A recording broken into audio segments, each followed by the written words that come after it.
Okay, let's talk about sleep training. For so many parents, just hearing those two words brings up a whole mix of emotions, right? There's hope, for sure, but also a ton of anxiety and so many questions. If you're feeling totally overwhelmed and just bone tired, you are in the right place. So that's what we're going to do. We're going to break it all down and build a real plan, using the stories of parents who've been exactly where you are right now. And look, this says it all right. I need motivation. I'm scared. This came from a parent on Reddit, and it just gets right to the heart of it. You're not just tired, you're facing this decision that feels massive, and it is completely 100% normal to feel scared. So, does this whole scene sound a little familiar? A 4-month-old who will only nap for like 20 or 30 minutes at a time, waking up all night long, and because of that, they're fussy and exhausted all day. This was the exact spot that parent was in. I mean, it's just this relentless cycle, and it leads to one place for everybody in the house: complete and total burnout. But here's the thing I really want you to hear. You are so not alone in this, and there is a way forward. So let's do it. We're going to walk through the steps, tackle the big questions, and give you the tools you need to figure out what's going to work for your family. First things first, how do you even know if it's the right time to start? Because timing really is a huge part of this. The trick is to look for the little cues that your baby is developmentally ready to give it a try. Okay, so here's a little checklist you can run through. First, is your baby at least 3 or 4 months old? And super important, have you gotten the thumbs up from your pediatrician? Next, are those old tricks, the rocking, the feeding to sleep, are they just not working anymore? Maybe you're even seeing them wake up more often at night? On the flip side, you might see some positive signs, like them finding their fingers to suck on. And let's be real, sometimes the biggest sign is just you. You, the parent, feeling like you simply cannot face another sleepless night. So if you're ticking those boxes and thinking, okay, I'm ready, the next question can feel just as big. I mean, there are so many methods out there. So today, we're going to pull back the curtain on one of the most famous, or maybe infamous ones. Yep, let's talk about the Ferber method. You've probably heard the name thrown around, but maybe you're not totally sure what it actually means. So let's just lay it all out, step by step. So what is it really? At its heart, the Ferber method is a structured system for teaching your baby how to fall asleep on their own. It gets called graduated crying it out, and that word graduated is key. It means you don't just leave your baby to cry forever. Not at all. Instead, you check on them and comfort them at specific, timed intervals that get a little bit longer each time.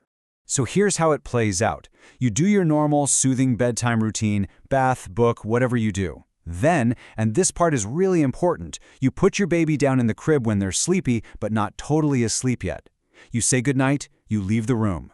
If they start to cry, you wait for a set amount of time before going back in. Your check-in is quick, just a soft pat, a few reassuring words, but the idea is to avoid picking them up.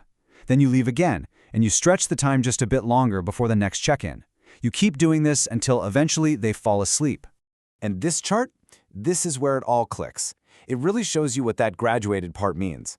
So you can see here on day 1, your first check is after only 2 minutes, then 5, then 10.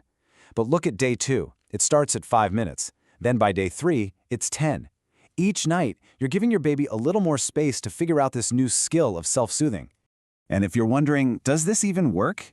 Well, listen to this. This parent said, yeah, the first night was hard, an hour of crying. But the payoff? The baby then slept for 11 hours straight. It was a total shock. But it just goes to show this really can work, and sometimes a lot faster than you'd think. Okay, we need to pause here and talk about something absolutely crucial, because it's probably the #1 source of confusion for parents. And that's the difference between sleep training and night weaning. A lot of people think they're the same thing. They are not. Let's just put it side by side. Super simple. Sleep training, that's what we've been talking about, is teaching a skill. It's about learning how to fall asleep without needing help, like being rocked or nursed. Night weaning, on the other hand, is all about nutrition. It's the process of slowly cutting back on those middle-of-the-night feeds. 2 totally separate goals. And, this was a total light bulb moment for the parent who started this whole conversation. They said, from my post, I'm realizing night weaning is different. Had no idea. And that's so common. It's a completely understandable mix-up. So please, hear this. This is probably the biggest takeaway of this whole explainer. You do not have to stop night feeds to start sleep training. A 4 or 5 month old baby probably still needs those calories. The training just helps them learn to only wake up when they're truly hungry, not just because they need you to help them get back to sleep every single hour. It's a game changer. Okay, so you get the method. You understand the whole weaning thing. Now what? Let's get into the nitty-gritty, the practical strategy. What does your game plan for that first night actually look like? Think of this as your pregame checklist. First, make sure that calming bedtime routine is solid and predictable. And check that their daytime schedule, their naps and wake windows is on point. Also, do not try to do this alone. Team up with your partner or a friend for support. And the big one, you have to be consistent. Commit to giving it a real try for at least a week to see results. And of course, always put safety first. And speaking of safety, this part is absolutely non-negotiable. The American Academy of Pediatrics is super clear on this. A safe crib is a bare crib. That means no bumpers, no loose blankets, no pillows, no stuffed animals. Nothing but a firm mattress and a fitted sheet. You know, I absolutely love this tip because it's not about the baby, it's about you. It's about surviving a really stressful process. This couple made a plan for themselves. They'd sit in the next room, have some tea, put on some mindless TV, and watch the monitor together. It turns what could be a really anxious wait into an act of teamwork.